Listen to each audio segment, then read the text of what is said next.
जय हिंद दोस्तों, कैसे हैं आप सभी। मैं विष्णु आप सभी का फिर से एक बार स्वागत करता हूं आज की क्लास में। दोस्तों, ये पॉलिटी की क्लास है जिसमें मैं प्रीलिम प्रैक्टिस सीरीज की बुक की ये सीरीज दूसरी क्लास लेकर आया हूं, जिसमें आपको मैं इसका रिवीजन कराने के लिए आया हूं। क्वेश्चन नंबर पहला है, निम्नलिखित कथनों पर विचार करें। निम्नलिखित कथनों पर विचार करें। तो कथन पहला है, उदारवादियों का मानना है कि राजनीतिक, आर्थिक और सामाजिक असमानताएं एक दूसरे से अनिवार्यता जुड़ी होती हैं। तो ये ऑप्शन हमारा ये कथन दे रखा है, इसमें ये स्टेटमेंट दे रखा है। तो इसमें ये उदारवादियों का मानना है कि राजनीतिक, आर्थिक और सामाजिक असमानताएं एक दूसरे से अनिवार्यता जुड़ी होती हैं। तो ये ऑप्शन हमारा गलत हो जाएगा। ये उदारवादियों का मानना नहीं, ये समाजवादियों का मानना है। किसका मानना है? समाजवादियों का मानना है कि राजनीतिक, आर्थिक और सामाजिक असमानताएं एक दूसरे से अनिवार्यता जुड़ी होती हैं। ये समाजवादियों का मानना है, ना कि उदारवादियों का मानना है। इसमें स्टेटमेंट दूसरा है, कथन दूसरा है, समाजवादियों के अनुसार लोकतंत्र राजनीतिक समानता प्रदान करने में मददगार हो सकता है, लेकिन सामाजिक भिन्नताओं और आर्थिक असमानताओं के समाधान के लिए विविध रणनीति की खोज करना भी जरूरी है। हमारा ये भी स्टेटमेंट गलत हो जाएगा। क्यों गलत हो जाएगा? क्योंकि ये समाजवादियों का कहना नहीं है, ये उदारवादियों का मानना है। ये उदारवादियों का मानना है। दूसरा, उदारवादियों के अनुसार लोकतंत्र राजनीतिक समानता प्रदान करने में मददगार हो सकता है, लेकिन सामाजिक भिन्नताओं और आर्थिक असमानताओं को समाधान के लिए विविध रणनीति की खोज करना भी जरूरी है। ये उदारवादियों का मानना है, तो ये भी गलत हो जाएगा। और ये तीसरा कथन है हमारा, उदारवादियों के लिए असमानता अपने आप में समस्या नहीं है। उदारवादियों के लिए असमानता अपने आप में समस्या नहीं है, बल्कि केवल ऐसी अन्यायी और गहरी असमानताओं को सही समस्या मानते हैं जो लोगों को उनकी व्यक्तिगत क्षमताएं विकसित करने से रोकती हैं। तो ये कथन उदारवादियों द्वारा समर्थित है, तो इसलिए ये कथन सही हो जाएगा हमारा। इनमें से तीन में से तीसरा कथन ठीक है और ऊपर वाले दो कथन गलत हैं। तो चलिए इसके गुट देख लेते हैं। उपयुक्त में से कौन से कथन सत्य हैं? कौन से कथन सत्य हैं? तो इसमें केवल 3 सत्य है, तो ऑप्शन डी राइट हो जाएगा। ऑप्शन डी राइट हो जाएगा। ये इस क्वेश्चन की व्याख्या दे रखी है, पूरी व्याख्या दे रखी है, इसे भी आप पढ़ के इस क्वेश्चन का समझ सकते हैं। क्वेश्चन नंबर अगला है, निम्नलिखित कथनों पर विचार करें। निम्नलिखित कथनों पर विचार करें और इसमें पूछा है उपयुक्त कथनों में से कौन से कथन सत्य हैं। हमें ये भी देखना है इसमें क्या सत्य है क्या असत्य। तो हमसे पूछा है सत्य कौन से हैं, इसमें निम्नलिखित कौन से सत्य है। तो इसमें लिखा है, भारतीय संविधान सरकार को लोक हितकारी कार्य करने हेतु अधिकार प्रदान करता है। तो ये एकदम सही बात है, हमारा संविधान लोक हितकारी करने के लिए अधिकार प्रदान करता है। सही है, ये सही है, कथन सही है। दूसरा कथन है, समाज की आकांक्षाओं व उनके लक्ष्यों की अभिव्यक्ति को, समाज की आकांक्षाओं और उनके लक्ष्यों की अभिव्यक्ति को सुनिश्चित करने का दायित्व सरकार का होता है। ये भी कथन हमारा ठीक है। तो हमारे दोनों कथन सही है, तो हमसे सत्य पूछा है, तो 1 और 2 दोनों सत्य हैं, तो ये ऑप्शन सी राइट हो जाएगा। ऑप्शन सी क्या हो जाएगा? राइट हो जाएगा। ये इसकी व्याख्या दे रखी है, इसे भी आप पढ़ सकते हैं। अब क्वेश्चन नंबर अगले पर चलते हैं हम। क्वेश्चन नंबर अगला है हमारा ये इसमें दे रखे हैं कुछ कथन। क्वेश्चन नंबर अगला है हमारा कथन ए दे रखा है, कठोर संविधान परिवर्तन के दबाव में नष्ट हो जाते हैं। कठोर संविधान परिवर्तन के दबाव में नष्ट हो जाते हैं, और यदि संविधान अत्यधिक लचीला है तो वह समाज को सुरक्षा और पहचान नहीं दे पाएगा। समाज को सुरक्षा और पहचान नहीं दे पाएगा। तो यह कथन हमारा ठीक हो जाएगा। तो कठोर संविधान, अगर कठोर संविधान है तो उसमें वो परिवर्तन के दबाव में नष्ट हो जाएगा, क्योंकि जैसे अमेरिका का संविधान है वो बहुत कठोर है, तो इसमें समय के साथ परिवर्तन करने में कठिनाई आती है। भारत का संविधान लचीला है तो समय के साथ उसमें परिवर्तन किए जा सकते हैं। यदि संविधान अत्यधिक लचीला है तो वह समाज को सुरक्षा और पहचान नहीं दे पाएगा। तो ये भी ठीक है। और कारण आ रहा है, सफल संविधान प्रमुख मूल्यों की रक्षा करने और नई परिस्थितियों के अनुसार स्वयं को ढालने में संतुलन रखते हैं। तो ये भी ठीक है कि सफल संविधान प्रमुख मूल्यों की रक्षा करने और नई परिस्थितियों के अनुसार स्वयं को ढालने में संतुलित होते हैं। सफल संविधान वही होता है जो समय के साथ, परिस्थितियों के साथ उसमें बदलाव करके उसको संतुलित बना रखें। दोनों हमारे स्टेटमेंट सही हैं, पर कथन ए और कथन आर दोनों अलग अलग हैं, तो दोनों एक दूसरे की व्याख्या नहीं हो सकते, लेकिन ठीक हमारे दोनों हैं। तो इसमें ये क्या दे रखें, एक ए और आर दोनों सही हैं तथा आर ए की सही व्याख्या है, तो ये गलत हो जाएगा कि दोनों एक दूसरे की व्याख्या नहीं है। कथन बी है ए और आर दोनों सही हैं तथा आर ए की सही व्याख्या नहीं करता, तो यह कथन सही हो जाएगा कि आर ए की सही व्याख्या नहीं करता। नीचे वाले तो दे ही रखे हैं, ए सही है परंतु आर गलत है, एक गलत है, तो उसमें तो दोनों सही है, तो ऑप्शन हमारा बी राइट हो जाएगा, ऑप्शन बी राइट हो जाएगा। ये इसकी व्याख्या दे रखी है, व्याख्या में सही से समझाएगा, इसे आप पढ़ लीजिएगा। क्वेश्चन नंबर अगला है अध्यक्षतात्मक शासन प्रणाली। अध्यक्षतात्मक शासन प्रणाली राष्ट्रपति शासन को ही कहते हैं। तो इसके संदर्भ में निम्नलिखित कथनों पर विचार कीजिए। ये 3 कथन देंगे, इसमें विचार करना है। इसमें राष्ट्रपति राष्ट्र का प्रमुख होता है, राष्ट्रपति राष्ट्र का प्रमुख होता है, एकदम सही बात है। इसमें अध्यक्षतात्मक प्रणाली में राष्ट्रपति राष्ट्र का प्रमुख होता है।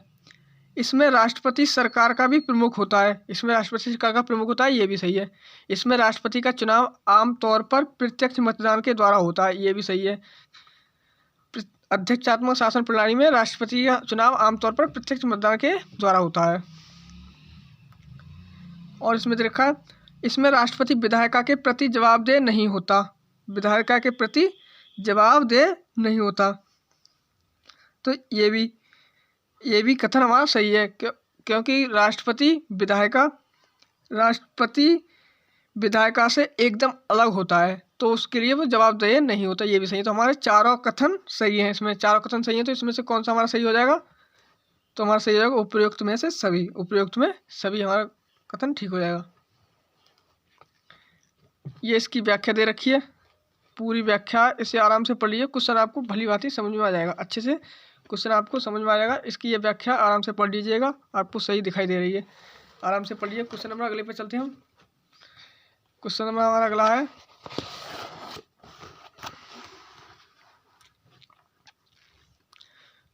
क्वेश्चन नंबर अगला है संसदीय शासन व्यवस्था के संदर्भ में, संसदीय शासन व्यवस्था के संदर्भ में निम्नलिखित बिंदुओं पर विचार करें। कथन 1 है, इस व्यवस्था में आमतौर पर प्रधानमंत्री सरकार का प्रमुख होता है। ये कथन सही है, क्योंकि इस व्यवस्था में आमतौर पर प्रधानमंत्री सरकार का प्रमुख प्रधानमंत्री होता है। प्रधानमंत्री विधायिका में बहुमत वाले दल का नेता होता है, ये भी ठीक है। जिस दल का बहुमत होगा उसी दल का प्रधानमंत्री बनता है। इस व्यवस्था में देश के प्रमुख के रूप में राजा या राष्ट्रपति कोई भी हो सकता है। हाँ, ये भी कथन सही है, क्योंकि संसदीय शासन प्रणाली में देश में राजा या राष्ट्रपति हो सकता है। जैसे हमारे देश में राष्ट्रपति है, तो ब्रिटेन में वहाँ पर सम्राट को बनाया जाता है। तो संसदीय प्रणाली में राजा और राष्ट्रपति दोनों कोई भी हो सकता है। तो उपयुक्त में से कौन से कथन सत्य हैं, तो इसमें तीनों सत्य हैं, तो उपयुक्त सभी सत्य हो जाएंगे। ये इसकी व्याख्या दे रखी है, पूरी व्याख्या आराम से पढ़िए, व्याख्या पूरी आराम से पढ़ लेनी है आपको। क्वेश्चन नंबर अगला है संसदीय व्यवस्था के संदर्भ में निम्नलिखित कथनों पर विचार कीजिए। तो इसमें संसद को अपना संचालन खुद करने तथा अपने सदस्यों का व्यवहार नियंत्रण करने की शक्ति होती है। तो ये तो सही बात है, क्योंकि संसद को अपना संचालन खुद करना और उनके अपने सदस्यों का व्यवहार में नियंत्रण करने की शक्ति होती है। इसमें विधायक कथन दूसरा, इसमें विधायिका को विशेषाधिकार है, विशेषाधिकार के हनन को दोषी पाए जाने पर भी अपने सदस्यों को दंडित करने का अधिकार नहीं होता। तो ये गलत हो जाएगा, क्योंकि इसमें विधायिका को विशेषाधिकार है कि हनन का दोषी पाए जाने पर अपने सदस्यों को दंडित करने का अधिकार है, इसमें नहीं दे रखा है, तो इसलिए गलत हो जाएगा, ये गलत हो जाएगा। इसमें नहीं दे रखा है इसलिए गलत हो जाएगा, क्योंकि दंडित करने का अधिकार विधायिका को है। तो इसमें कथन कौन सा सही है, इसमें हमसे पूछा क्या है, उपयुक्त कथनों में से कौन सा या कौन से कथन सत्य हैं। तो कौन सा कथन सत्य है, कथन 1 सत्य केवल, तो ये ऑप्शन गलत हो जाएगा, एक ऑप्शन ठीक हो जाएगा, सॉरी। इसमें विधायिका को विशेषाधिकार के हनन का दोषी पाए जाने पर सदस्यों को दंडित करने का अधिकार है, ये आपको ध्यान रखना, नहीं है, यहाँ पर अधिकार है, अगर यहाँ नहीं होता तो दोनों सही हो जाते, तो ये वाला हमारा गलत हो जाएगा। ये इसकी छोटी सी व्याख्या है, इसे पढ़ लीजिए व्याख्या आराम से। क्वेश्चन नंबर अगले पे चलते हैं हम। क्वेश्चन नंबर अगला है संघवाद से संबंधित कथन हमारा, संघवाद से संबंधित संघवाद। संघवाद से संबंधित है। संघवाद से संबंधित निम्नलिखित कथनों पर विचार कीजिए। संघवाद से संबंधित, और इसमें से उपयुक्त कथनों में से कौन सा कथन असत्य है। हमें इनमें से कौन से कथन असत्य हैं वो देखनी है, कौन से कथन असत्य हैं। तो शुरू करते हैं। देखो, यह पहला कथन है, यह एक संस्थागत प्रणाली है। संघवाद एक संस्थागत प्रणाली है जो केंद्रीय तथा प्रांतीय स्तर की व्यवस्थाओं में समाहित होती है। तो ये कथन सही हो जाएगा। ये एक संस्थागत प्रणाली है और केंद्रीय तथा प्रांतीय स्तर की व्यवस्थाओं में समाहित होती है। प्रत्येक सरकार अपने क्षेत्र में स्वायत्त होती है। संघवाद में प्रत्येक सरकार अपने क्षेत्र में स्वायत्त होती है, ये भी कथन ठीक है, क्योंकि प्रत्येक सरकार अपने क्षेत्र में स्वायत्त होती है। अगर यहाँ पर स्वतंत्र होता तो ये गलत हो जाती, क्योंकि प्रत्येक सरकार अपने क्षेत्र में स्वतंत्र नहीं होती, स्वायत्त होती है संघवाद प्रणाली में, संघवाद में।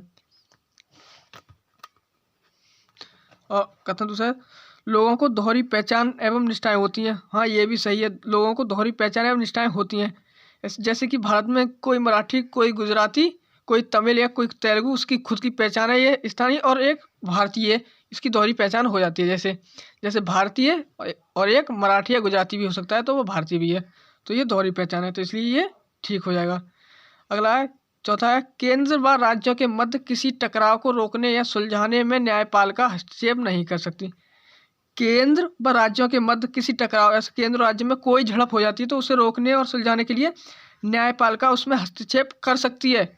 नहीं दे रखा है, इसलिए गलत हो जाएगा, क्योंकि न्यायपालिका इसीलिए बनाई गई है क्योंकि वो उसको अधिकार है कि वो केंद्र व राज्यों के मध्य किसी टकराव को रोकने या सुलझाने में हस्तक्षेप कर सकती है, तो इसलिए गलत हो जाएगा, क्योंकि इसमें नहीं दे रखा है, तो ये गलत हो जाएगा। तो कौन सा ऑप्शन असत्य है? केवल ऑप्शन बी असत्य है, केवल ऑप्शन बी असत्य है। इसकी ये व्याख्या है, कुछ व्याख्या इधर है, कुछ व्याख्या उधर है, आराम से उसे भी पढ़िए, इसे पढ़िए, पहले इसे देख लीजिएगा आराम से, और अगली व्याख्या उधर है, आज थोड़ी सी व्याख्या उधर है इसकी,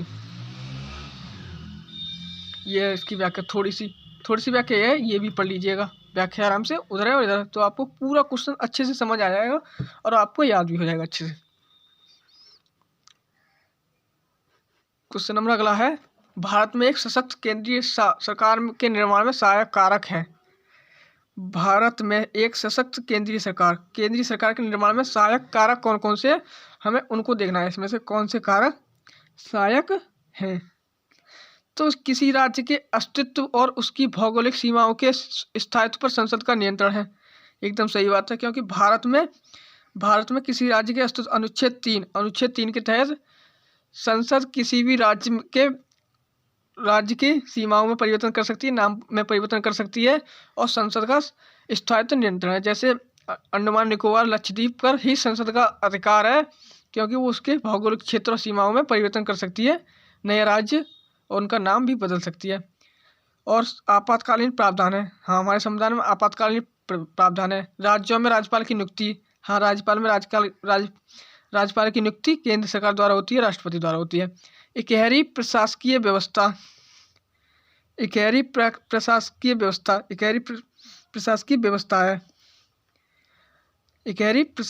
है। तो हमारे चारों कथन इसमें सही है, तो उपयुक्त कथन सही हो जाएंगे। उपयुक्त चारों एक सशक्त केंद्रीय सरकार बनाने में कारक हैं चारों, तो इसमें ये सही हो जाएंगे। ये इसकी व्याख्या दे रखी है, इसकी व्याख्या थोड़ी बड़ी है, क्योंकि इसमें क्वेश्चन को पूरे भली भांति समझाया गया है, पूरा क्वेश्चन अच्छे से समझाया गया है, जिसे आप यहाँ पर रोक के पढ़िएगा, फिर आगे और भी क्या उसे भी, और आगे है ये, इसकी व्याख्या काफ़ी बड़ी है, पूरा आपको समझ में आ जाएगा क्वेश्चन इस व्याख्या से, इसे पढ़िएगा। अगर मैं आपको पढ़ूँ तो बहुत समय इसमें लग सकता है।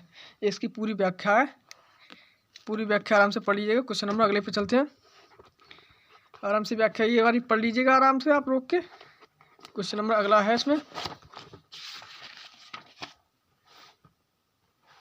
क्वेश्चन नंबर क्या हो सकता है इसका अगला,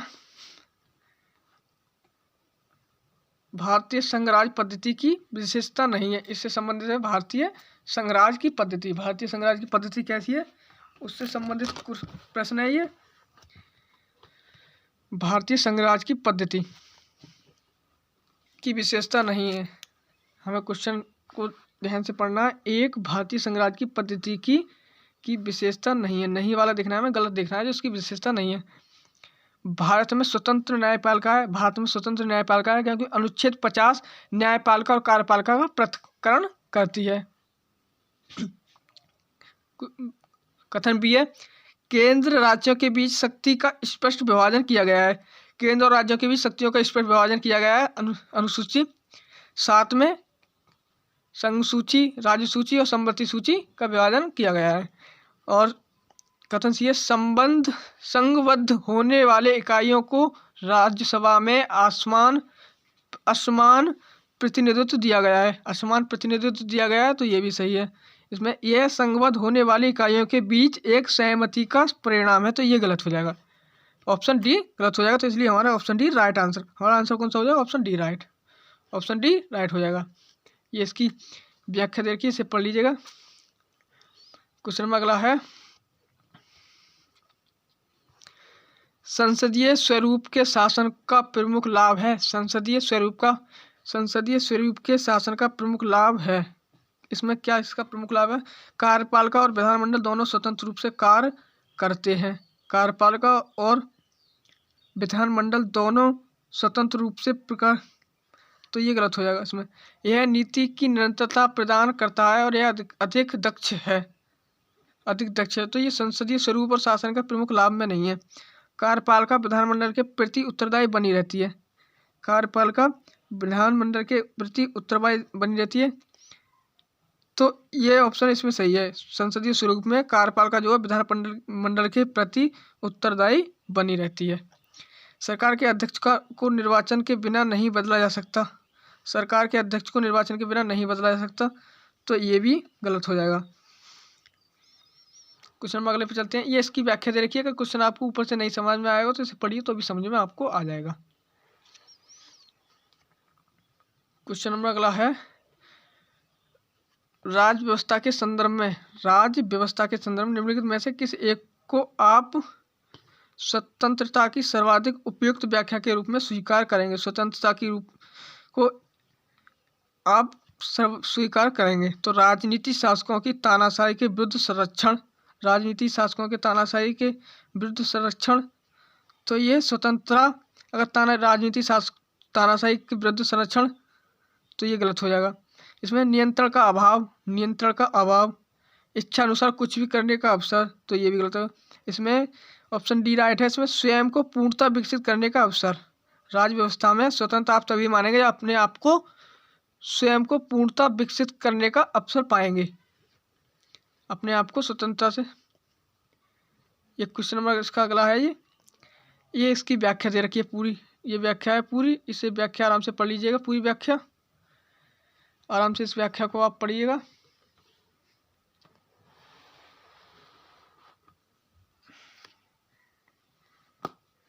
व्याख्या आराम से आप पढ़ लीजिएगा।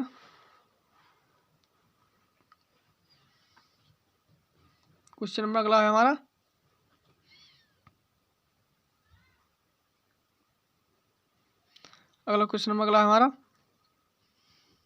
निम्नलिखित में कौन सी भारतीय संविधान की एकात्मक विशेषताएं हैं? भारतीय संविधान की एकात्म विशेषताएं हैं।